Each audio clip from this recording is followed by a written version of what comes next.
Recently, we reviewed a young electric hitch-mounted bicycle rack on the channel. In order to do so, we first needed to install a hitch.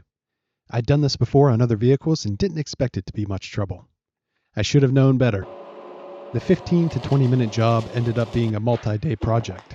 Lucky for you, I filmed the ordeal so that you could suffer alongside me. As the title of this video is likely to state, this is a 2017 Toyota RAV4 Sport Edition.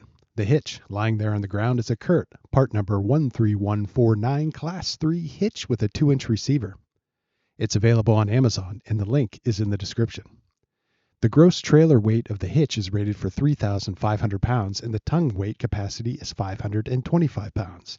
But keep in mind that all of this is limited by the lowest rated towing component of your vehicle. This 4-cylinder RAV4 isn't exactly a big rig, but it is capable of light-duty towing at around 1,500 pounds. Not that we'd ever use it for that. But for attaching a bike rack or a cargo carrier, it should do fine. Just know that Toyota only gives 2026 RAV4s a maximum tongue weight capacity rating of 150 to 175 pounds, depending upon your model. Investigate what Toyota gives the frame and hitch attaching components of your vehicle. Mount and use at your own risk. The hitch comes with new hardware for attaching to the frame in the form of M12 10.9 grade bolts and washers. Tools you will need include a 17mm socket for the original frame bolts, a 19mm socket for the new frame bolts, extensions, a socket wrench, and a torque wrench. Additional things that might come in handy include an impact wrench, a screwdriver, a can of penetrating oil, needle nose pliers, and a screwdriver in lieu of a trim removal tool. The first thing you'll need to do is remove this plastic trim/frame cover. There are 2 of those plastic rivets near the bumper and a sheet metal nut toward the front of the vehicle.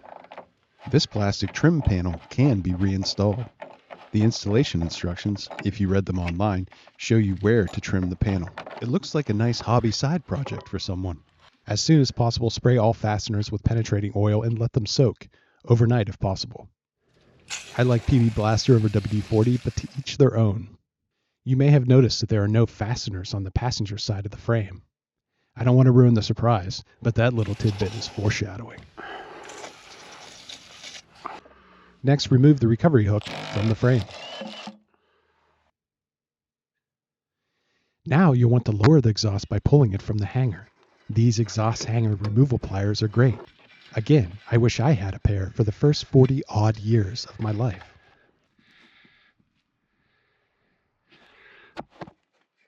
Let's listen in as I try to run a bolt through what's left of the frame nut.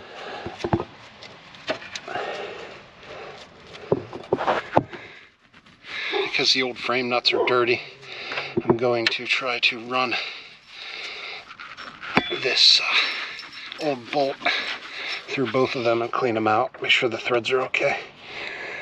But I'm probably going to have to start them very gently, go in and back them out several times because there's probably a lot of corrosion and stuff in there.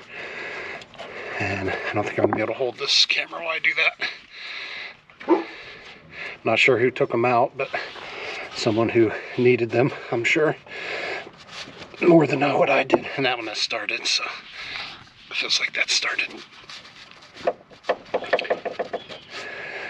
Okay. Yep, it's actually turning in there. That's a good sign. I can start it by hand. Okay, I'll just... the old bolts are 17. The original are 17mm, and the Curt Hitch bolts are 19 or 3/4. 19 fits better.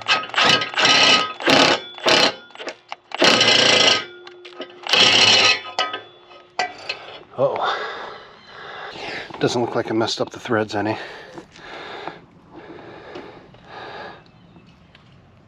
So I'll just try again. Looks like the frame nuts are gone.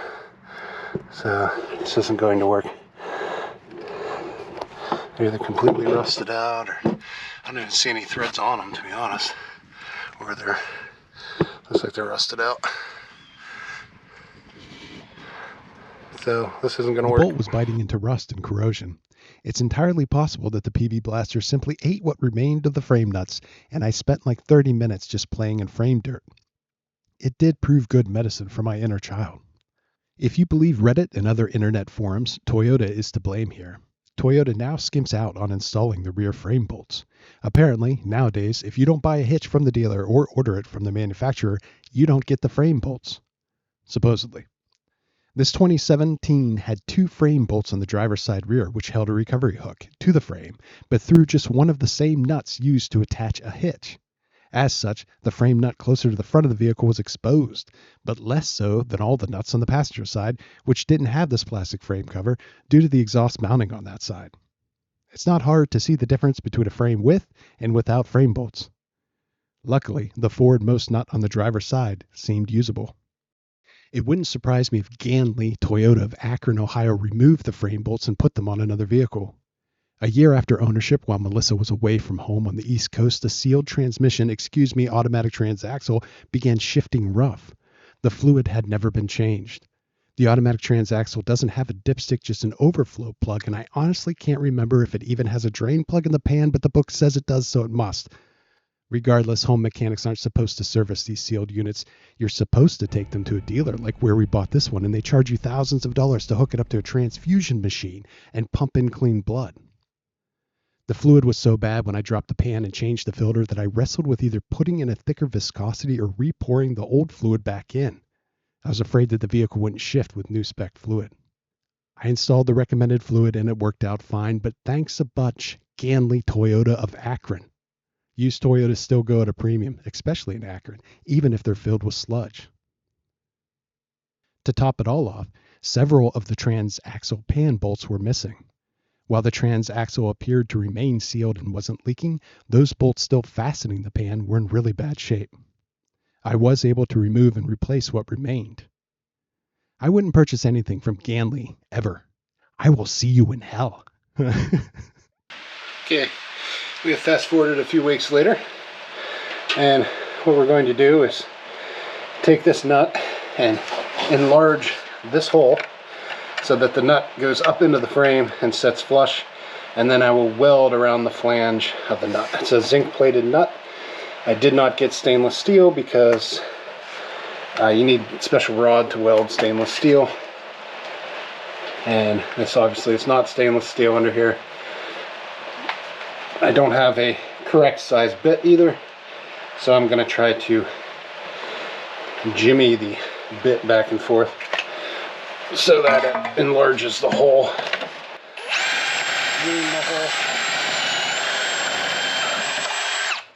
Alternatively, I could hook up the welder and burn a hole in the frame, but I would like it to be as precise as possible for this to fit in there. But in all honesty, it would probably be faster just to burn a hole, especially since I don't have the correct size bit.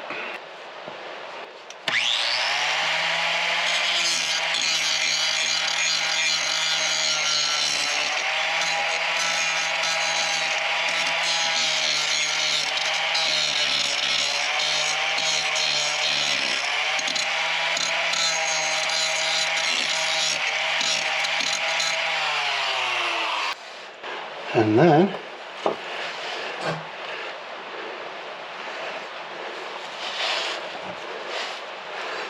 unfortunately the hammer, I want a square blow, so I'm going to put a bolt in there. I'll be back.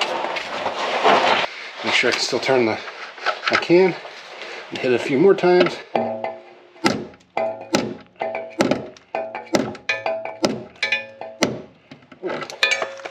Okay. It's in there now.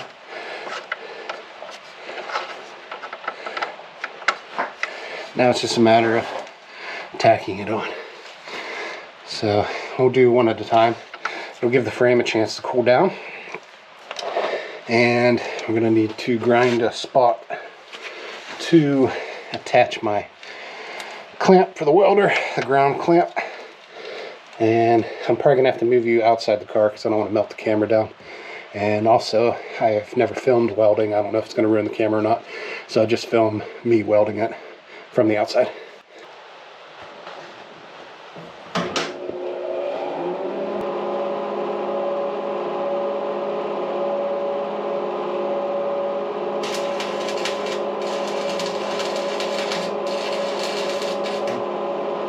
Molten metal tends to drip when welding upside down, so I welded in alternating sections around the bolt, pausing to chip away slag and allow the work to cool.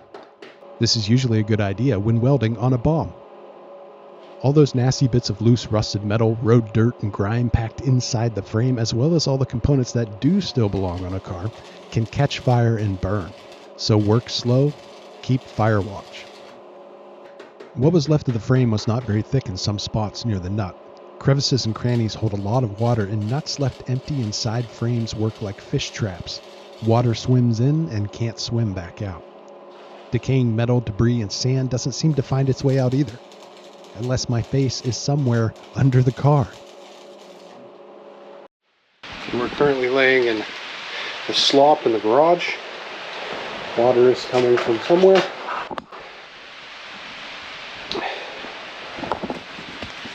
It's better than being outside. It could always be worse, right?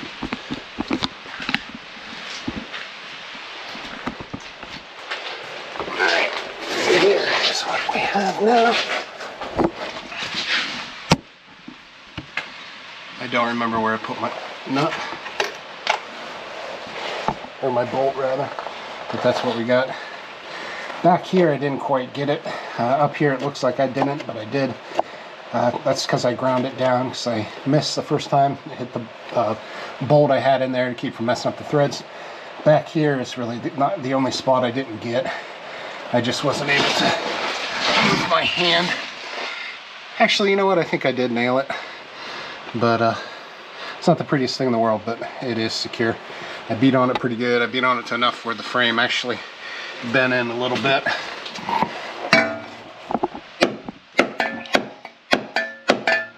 That's not going anywhere. And my bolt.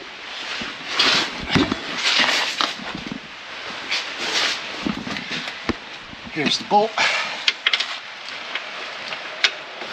which still fits in there. And this is a bolt from the other side. That's what I put in there to keep from messing up the threads, from janking up the old threads, or the new threads on the new nut. So I kept that in there as a placeholder. It's a bolt from the other side. I got new bolts on the other side now.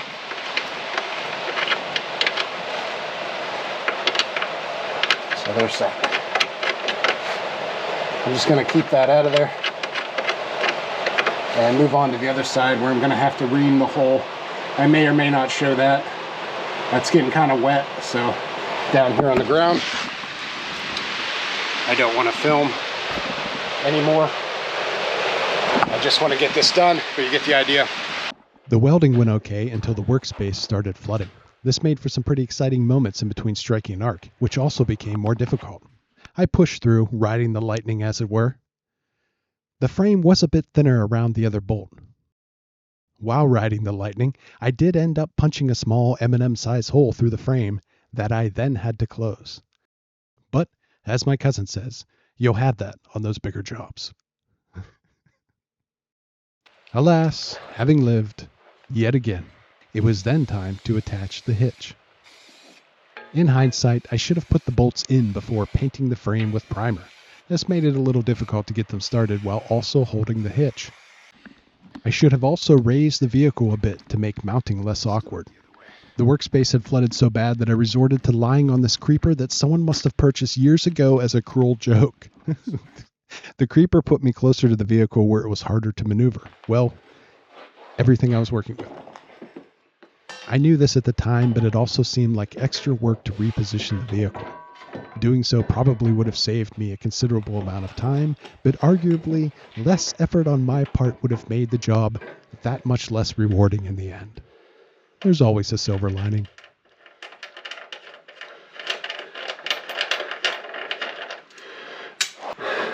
You. I went and get it.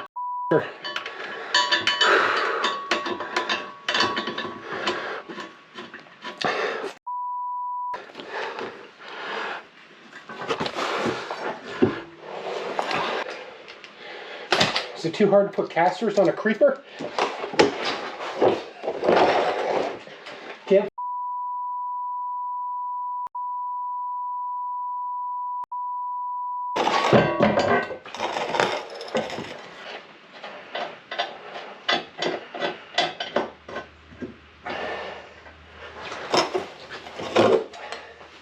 Really enjoyed that. That was wonderful. Thank you.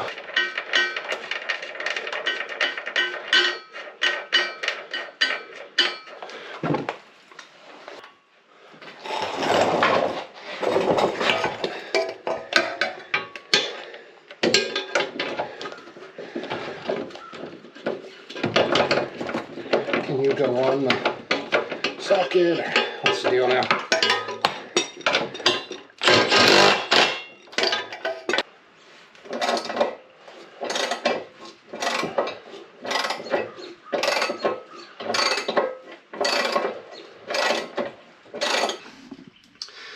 Hitch is going on, but not without some cussing.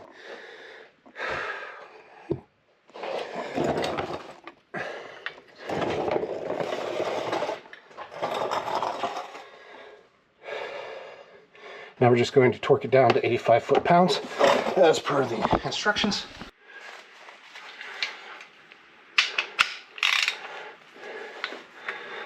We're going to do it cross bullet typing pattern,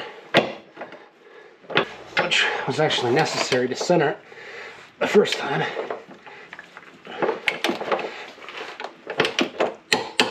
Okay, now we're going to the front.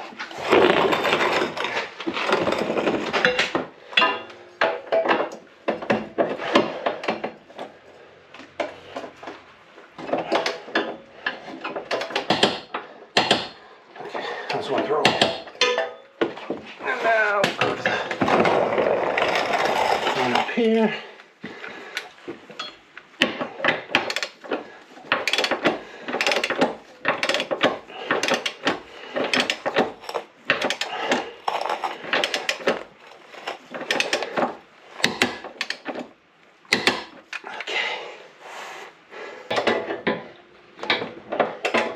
Why aren't you clicking anymore?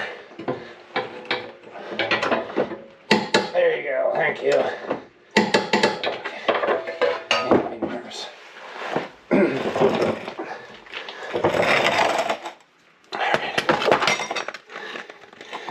Hitch is on. Every light is in my eyes.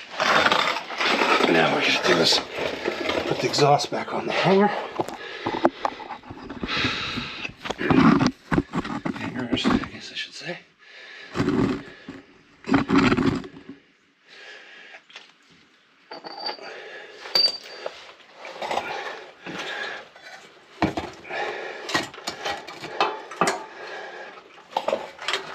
And everything being wet has actually made that the only easy part of the job.